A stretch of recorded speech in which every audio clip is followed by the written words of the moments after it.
Kindness without boundaries becomes self-betrayal. And this is something you must understand deeply. Not emotionally, but intelligently, because when kindness has no limits, it slowly turns into a habit of neglecting yourself. You give, you adjust, you stay silent, you tolerate, and you convince yourself that you are being good, that this is who you are supposed to be. But in reality, you are teaching people how to treat you. Every time you say yes while feeling no, every time you smile while feeling hurt, you train the world to believe that your pain is acceptable and your comfort is optional. This is not kindness, this is self-erasure, and no education is complete if it does not teach you self-respect. Muniba Mazari often reminds us that strength is not loud, but it is firm, and firm boundaries are the quiet language of self-worth. When you keep giving without limits, people stop seeing your generosity and start expecting it, and expectations turn your kindness into a duty, and duties turn into chains.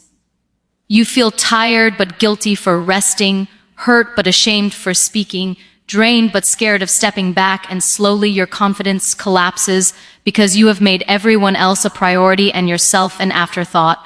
Learn this with awareness. Boundaries do not make you cruel, they make you clear.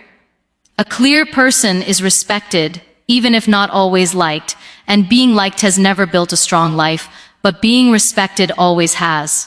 If your kindness costs you peace, sleep, dignity, and self-belief, then it is no longer kindness, it is sacrifice without purpose. You are not here to be consumed by everyone who feels entitled to your heart. You are here to live, grow, and protect your inner world. Because a person who cannot protect themselves will never be able to truly help others.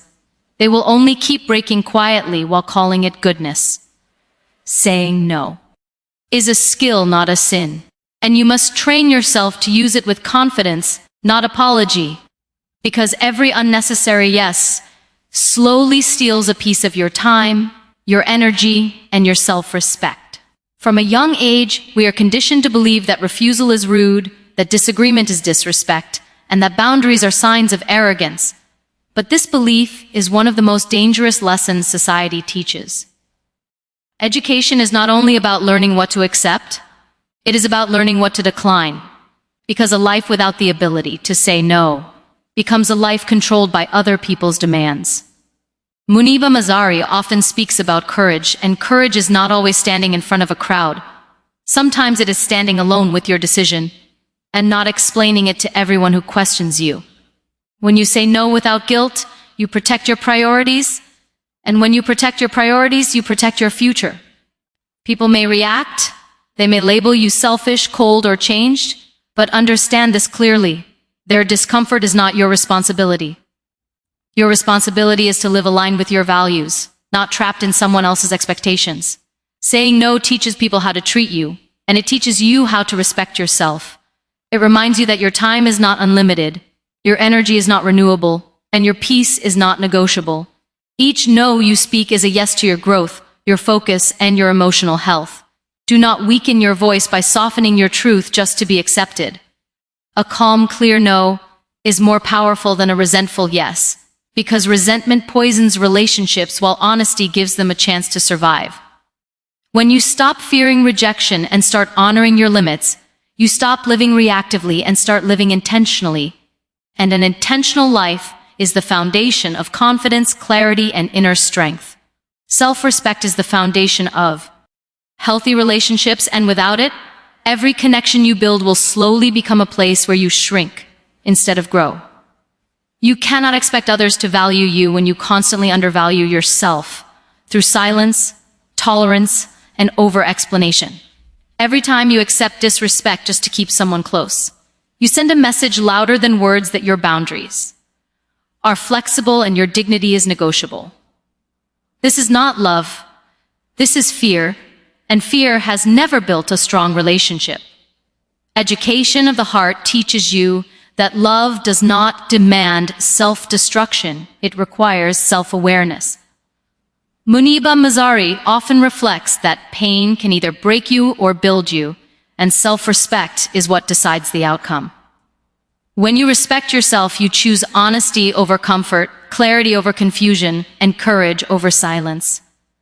You stop begging for attention, validation, or basic decency, because you finally understand that anything you have to beg for is already beneath you.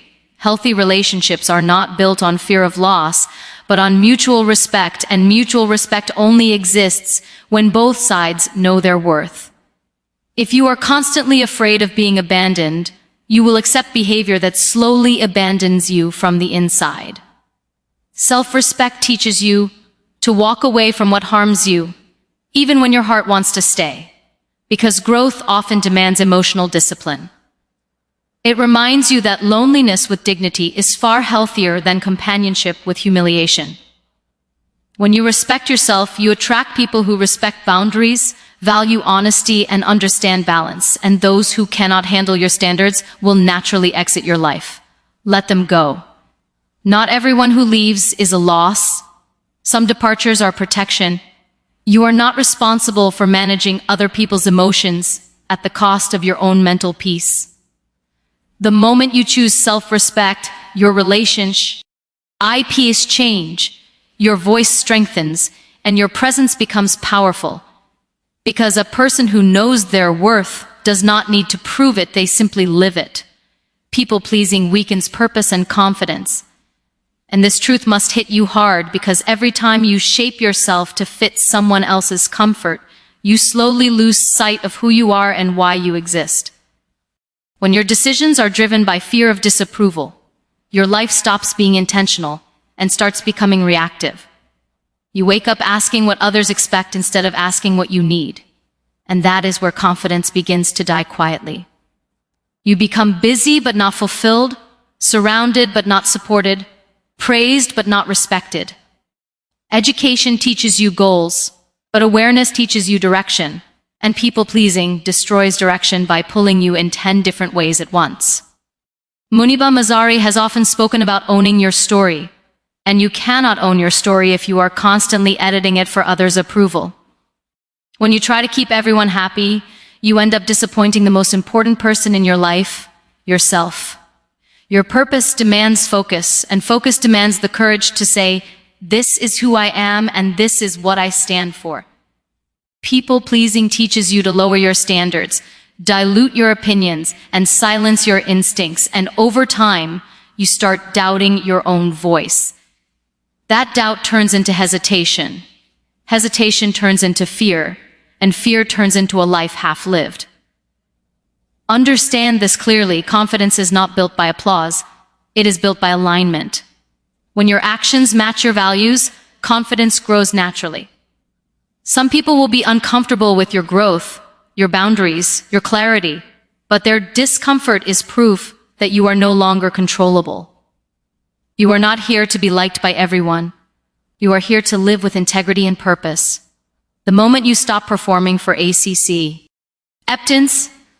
and start acting from self-trust, your energy changes, your decisions strengthen, and your purpose becomes unshakable, because a person who stops pleasing others finally starts leading themselves. True kindness starts with honesty, not sacrifice, and this lesson must be learned deeply, because many people confuse being good with being silent, being loving with being selfless, to the point of self-destruction. When you constantly sacrifice your needs to keep others comfortable, you are not being kind. You are avoiding conflict, and avoidance slowly poisons your inner strength. Honesty may feel uncomfortable at first, but it is the purest form of kindness, because it respects both you and the other person enough to speak the truth.